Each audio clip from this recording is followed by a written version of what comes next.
Good evening and welcome back to Total War Warhammer 3. At the end of the last episode, I peacefully and calmly pressed the end turn button, and Kairos was like, well, fuck are you? And ambushed me. So we are here on the ambush map.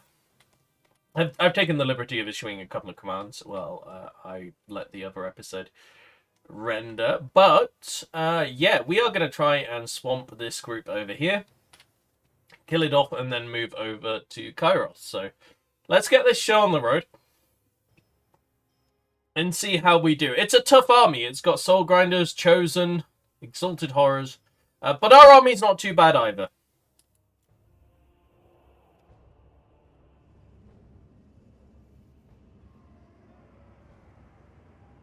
What I've tried to do is get our artillery up to the hills and out of the way of the knights.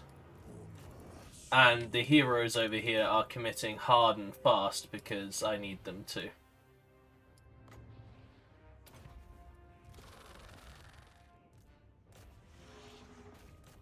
I've tried to keep an infantry line here, ready to absorb some of the enemy. And I'm going to try and get our archers back. And the idea is basically that we will secure a front. Looks like this unit here is shattered and not coming back, so that's pretty good. We'll get the archers to start shooting at Kairos. Hopefully we can bring him down before he does too much work. We're a bit clumped right now. Clumping against Kairos is a very rough proposition indeed. I'm going to drop a Tomb Swarm here to try and take out some of this stuff. The Screamers have landed as well, which is just, oh my god, it's overwhelming this right now. So let's press the pause button and take a quick look at where things are, because I'm struggling. This is a lot that's going on very, very quickly. So let's refocus our artillery on the sides there. Looks like we are winning out back here, which is good. Kairos, it looks like, has gone straight into the Tomb Guard. And I need to get my hero out of there. So let's get the Incantation of Desiccation down. And then we'll charge Khalida in and hopefully knock people away. Alright, let's get back into it. I mean, if I lose heroes at this point, it really isn't the biggest deal, because I will get them back, you know? But one never really wants to lose units one doesn't have to.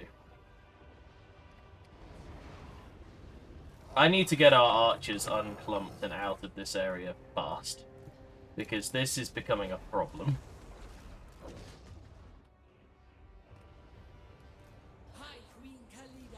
Alright, we are now below 50% HP, so I'm actually going to drop the big curse over there to start weakening things. And I'm going to drop Jaff's blades onto High Queen Khalida here, as well as pop her abilities to try and get her to win out on this pretty quick.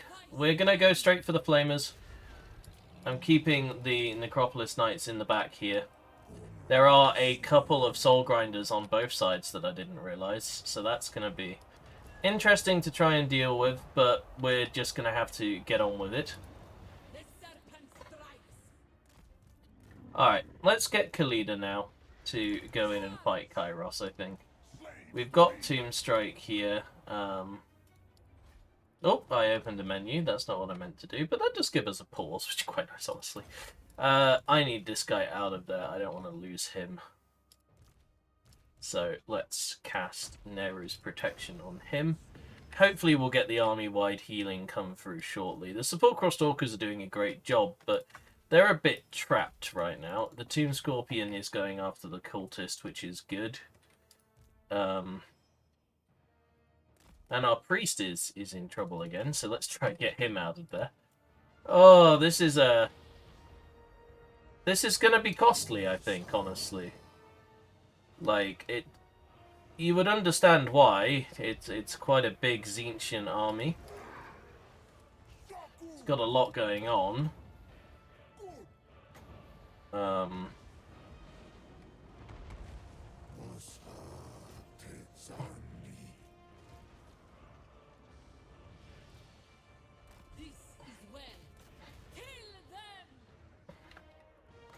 Let's get a Legions of Asaph over something we might be able to break. These Chosen, maybe. Let's get Khalida and her Resurrection in there. And let's get a damage buff on her so she can hopefully take out Tzeentch. We'll drop another big AoE melee. Hopefully the army healing will come through pretty quick, because we are currently struggling. There's lots going on here, lots of trading, which isn't great. But we were ambushed. Hopefully the Necrosphinx here will be able to take out the Soul Grinder pretty quickly. And we have a Tomb Swarm. Okay, where should I deploy that? I'm going to put that down. Here. Try deal with those flamers with the Scorpion. Oh, no, no, no, no, no, no, no, no, don't die! Not the Necrotects! Leave them alone! Ah! No, we lost the Priest, we've lost the Necrotects, oh dear. I have not done very well, team. This has gone pretty damn poorly for us at this point. I mean, we'll probably still win, because we have Khalida, but... God, my control was poor. If we can get rid of this hero, that'll be nice. I'm going to try and route the Exalted Squealers, or whatever they're called, get the Tomb Scorpion in there. Reroute the Necrosphinx.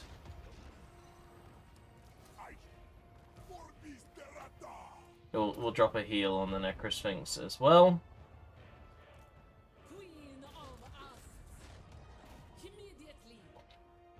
Looks like Kairos is currently battling a Tomb Scorpion and it's not going very well for him, so that's something.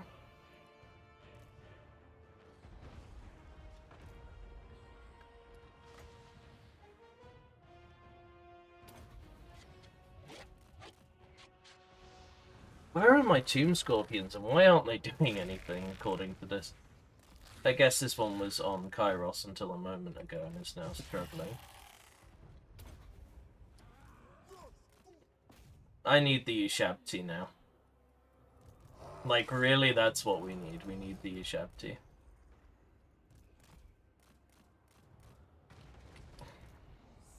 Okay, we have one. That's... Yeah, we've won, but at what cost? Is kind of the answer here. Two heroes that'll come back relatively quickly. A unit of Sepulchral Stalkers. Honestly, I think in terms of units that we would have to re-recruit, this wasn't as costly as it could have been. But I still think that this was an absolute nightmare. Still, you know, this is Tzeentch's biggest army, and we were going to invade him, so... Now that I can take a moment, look back at it and say, yes, this didn't go well, but, you know, what have we actually achieved? I think we'll be okay.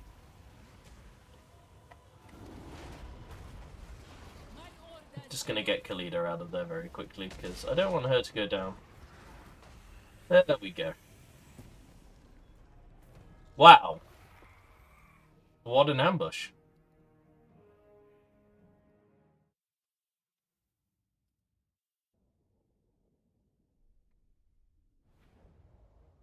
I tell you what, I'm ready to have an army that doesn't disintegrate. Because losing this stuff, if you know, get caught out for a second and not having it route is very punishing.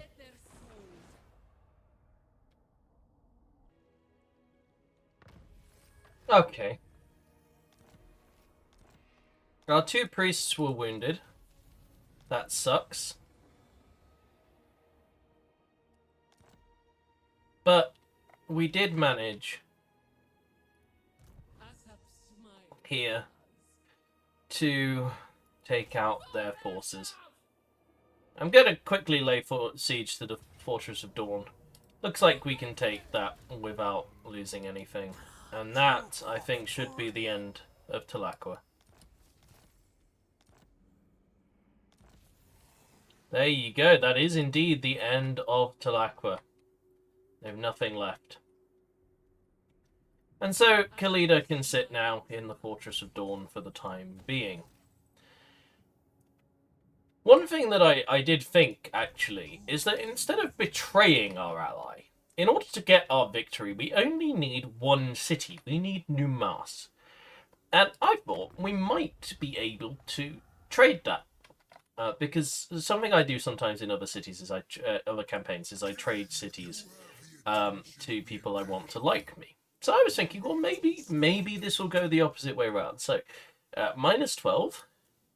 It's going to cost us 15,000, which is a lot of money, but it is for our victory condition, and we do get to weaken Cetra, which might move him closer to Confederation if we slowly begin to sort of buy off these settlements from him. So, I'll give him the 15k.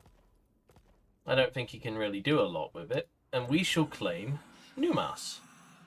Now, Numas has a strategic location,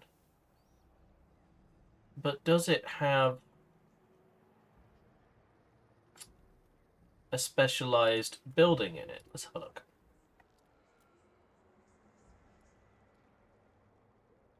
Wish it would tell you where these things were buildable. Does it tell you here? Numas. It looks like Numas's options are pretty... There is a landmark, the Pyramid of Prince Tutankhamun. I'm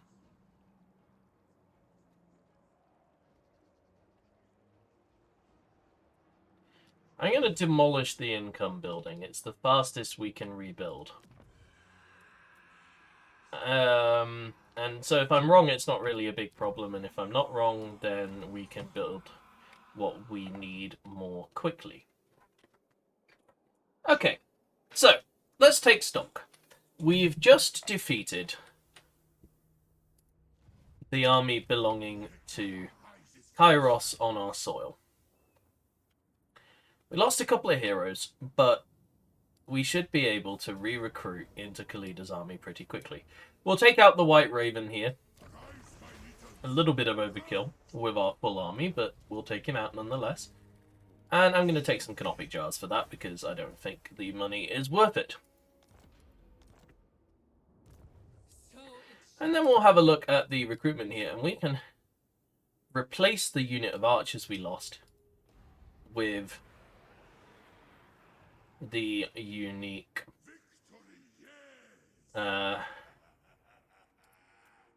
Regiment of Renown version. There we go, that's what I'm looking for. Global recruitment is a bit backed up at the minute, so I'm debating whether or not it's actually worth trying to recruit the Sepulchral Stalkers again. And whether or not, for the time being, actually getting the Kepra Guard would be better. And I think that's what I'm going to do. It's a little bit less in terms of, like, upfront power, but I think it will make our life a little bit easier in the short term. Ah, well, we can get some catapults for this army, why not? And then, yes, so we have a quest to take out Volulthrax. And our army is here. It's going to be a nice, decisive victory. We've got some very high-quality troops, and we're going to raise it to the ground, because I do not want my forces here. First for conquest?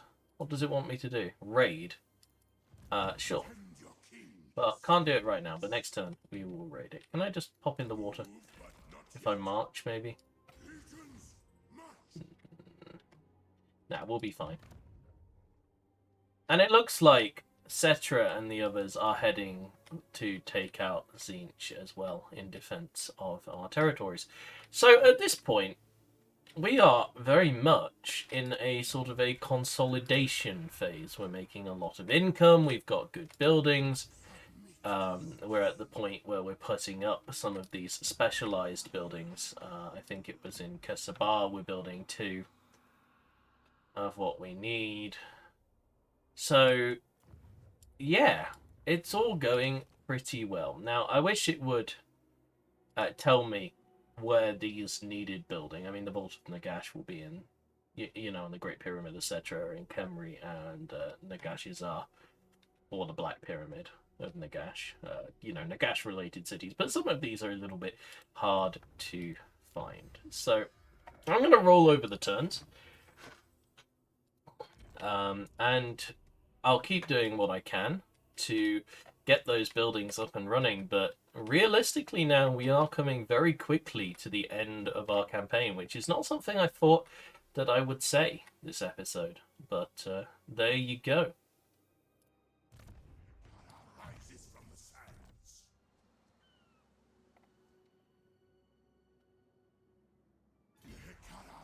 Ah! I'm bloody stupid. Let's take out Grunty Mingol and get rid of Scarbrand as well. Or at least begin that process. So we've taken Grunty Mingol and we have secured the Southern Badlands. Very nice indeed. There is one more army here that will probably attack us, because they no longer have any territory left, and we shall then wipe them out.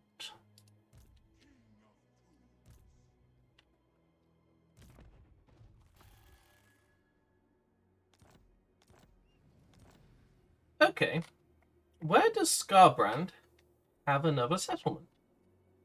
He has to have one, because this army here is still recruiting, right? Oops, that's not the button I want to press on diplomacy.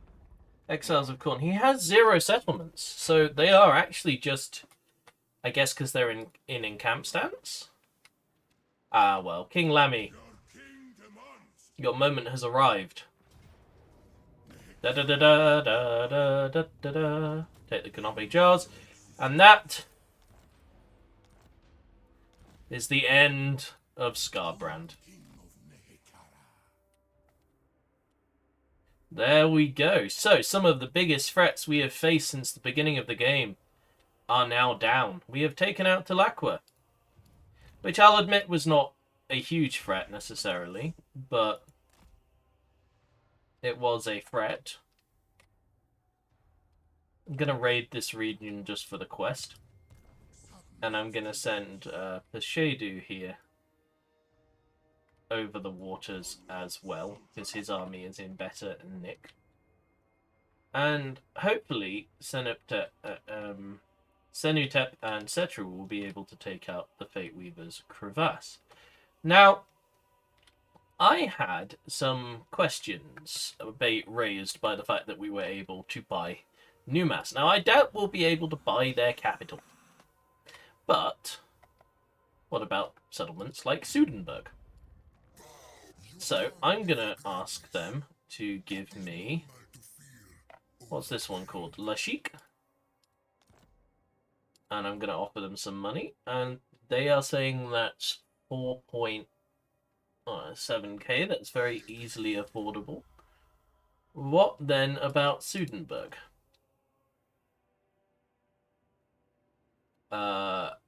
They don't like that idea. Okay. How about Agrul Migdal? 11,000. Okay. So, just by spending some money, we have been able to secure 2 further provinces, which rather nice. We've also weakened significantly the position of Cetra, because, like, he's not going to take lands down here, which means realistically we could just set him on one settlement, you know? Food for thought. The Lich Priests of the Mortuary cult have left their necropoli in search of servants to aid them in their holy work. The incantations of preservation must be maintained and furthered. However, not everyone is a suitable candidate for such work. Who can we spare? A few bones and bodies.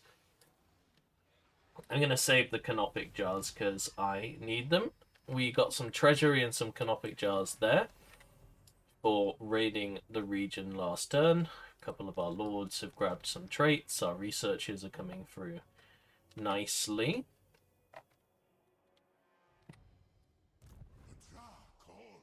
So I'm going to put him in this stance and move him along so his army replenishes. And then I'm going to sail... I'm going to land Peshedu and march him. And he's going to take a turn's worth of attrition, but that is not the end of the world. We can get him into a better stance very quickly, should we need to. So, we are going to continue our... Let's see what Khemri is willing to part with. Are they willing to part with this city? They are. For 9,000, sure. Like, I'm paying them a lot of money. I think we've paid them... I mean, I don't want to know how much, to be honest. I don't want to, you know, keep thinking about how much we might have paid them at this point. But I do think it's worth saying that because we're paying them this, and, you know, we'll get Deadhead Monolith and Qatar and potentially Sudenburg as well. Like, we are securing ourselves provinces. And in securing ourselves provinces and getting the upgrades, we will make this money back. Like, there is no doubt in my mind that we will make a good amount of cash, you know, off of these sites moving forward. So I'm going to keep upgrading, and actually I'm going to check. Yes, there is a monument here, and it is the Pyramid of Prince Tutankhamun that we need, and that takes 8 turns. So it's, I mean, it's going to take a while. There's going to be some turn rolling, but we are now approaching the long victory for our campaign. So I'm going to keep rolling through turns, upgrading our settlements, and I'll keep you appraised of anything that happens along the way. Okay, during the turn roll, our ally in Khemri decided to make my life difficult. He decided that it was a very good idea indeed to piss off, well, me for a start, but also the pirates of Sartosa. And I don't have a huge amount of armies in position to deal with that should this become an actual problem. So yes, we'll see how that plays out in the coming turns. Over here, King Pachut is in range, and he is going to take out Kloxikaz, the Truth Teller. I would be tempted to play it, but I think I'd just take massive damage.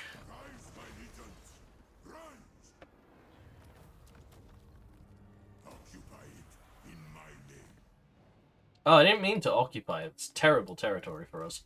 Yeah, let's quickly just pop out of there.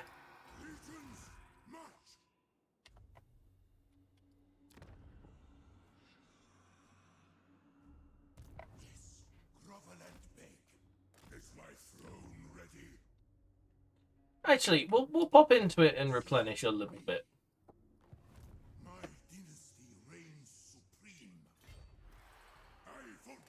We'll keep marching King Peshedu this way. And it looks like Cetra the Imperishable is the only army left over here. So things must not have gone as well as he was hoping. Now, because we have several armies down here, including Khalida's, which may at some point go over to take out that, I'm going to move Jenna back up. Okay, I have taken the decision that Khemri have outlived their usefulness. I have not declared war on them just yet, but they control Qatar, which I need to take for one of the Great Pyramids. And I can't have that. I need them to be gone so I can build up the Great Pyramids. So, yeah, it's going to be an iffy one, but we're just going to have to do it. I think that's where we're going to call it for today's episode. I think, honestly, that the next time we come in, it's going to be the end of the campaign. So, it'll be a formality, the finishing up of the buildings, and maybe a battle or two. But, although we didn't reach the end of the campaign this episode, I think once we take out Khemri, even if I haven't finished all the buildings, I'm going to call the series there. So I think we'll have one more episode. There'll probably be some battles against other Tomb Kings as we seek to solidify our hold. And then that'll do it. But I'll see you all next time. Thank you very much for watching. Bye-bye.